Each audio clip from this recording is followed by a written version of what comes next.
জুতা ছাড়া জানি রোদের মধ্যে কিরকম কষ্ট হয় বলার বাইরা কি কমু। ঠিক আছে, আর কিছু কওয়ার নাই, কারণ আমি এটা বুঝি না যে একজনের জুতা আরেকজনের নেই কেমনে। কি কমু গাইস, দুঃখের কথা। শুক্রবার একটা দিন নামাজ পত্র মাইছি, আইছি তো সোয়াবের লাগিয়া, কিন্তু এইখানে জুতা আড়াইলাইছি, মানে আড়াইলাইছি না, নামাজ পড়তাম ঢুকছি ভিতরে, ঢুকে নামাজ পড়া শেষ হয়েছে, বার হয়েছি, অন্ধের জুতা নাই গা। কনসেন কি করি, একজনের জুতা আরেকজনের নেই কেমনে আমি এটা বুঝি না ভাই। কলজার মাইতে তো লাগা দরকার নাকি, তো এই দেন কি রোদ, এই রোদের মাই দে কেমনে যেন আইটা যাইতেছি। ঠিক আছে, আপনারা দেখ আইতেছি কেমন আইটা যাইতেছে দেখেন। এই যে জুতা ছাড়া যেন এই রোদের মাই দে কিরকম কষ্ট হয় বলার বাইরা কি কমু। ঠিক আছে, আর কিছু কওয়ার নাই, কারণ আমি এটা বুঝি না যে একজনের জুতা আরেকজনের নেই কেমনে। কলজাটা তো কাফার দরকার, কি কথা মাল, কলজাটা তো কাফার দরকার। এই যে লইত গরম মানুষ তো ঠিক তারে না বালাভিরা, আবার জুতা ছাড়া আটলে আমি যেন আইটা যাইতেছি, আমার তো বুঝতেছি কিরকম লাগতেছে। যাক, শুক্রবারের দিন দোয়া করে বেড়ার জন্য, বেড়া যান জুতাটা 2-3 বছর হিনতার এক দ্বারা, কি করার, এটা ছাড়া তো আর কিছু করার নাই।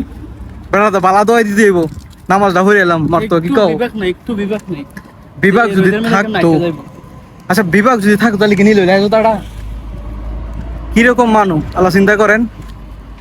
আমারটা হয়েছে ওই ক্যাশ ফিন্দাইয়ে মজা ফিন্দাইয়ে, হ্যাঁ তো অজু করতে গেছে লয়ে গেছে, আমি জুতা বিচারা হয় না, লাস্ট আইসে আয়াতি পরে দিয়ে অজু কাটার ভিতরে জুতা ফিন্দা রাখছে। আমি কই কিয় কিয় আমার আমার জুতা হইলো শুজ, এর লাগে আমি তোর লয়ে আসি, আমি এন্দা বিচারতে ভিতরে শেষ।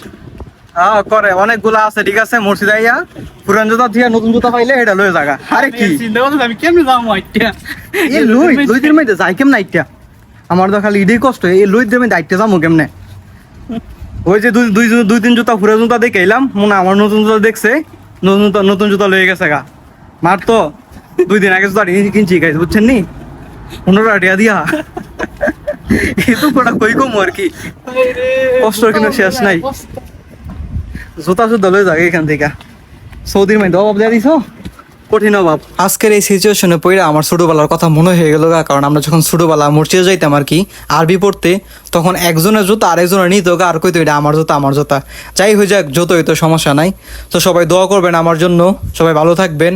তো এই ভিডিওটা বানানোর উদ্দেশ্য ছিল না, তারপরে বানায় ফেললাম আর কি, কারণ যে রোদ, এই রোদটা আসতে যেন হাইটা যেন যাইতেছি কিরকম কষ্টজন লাগতেছে আমারটা আমি বুঝতেছি।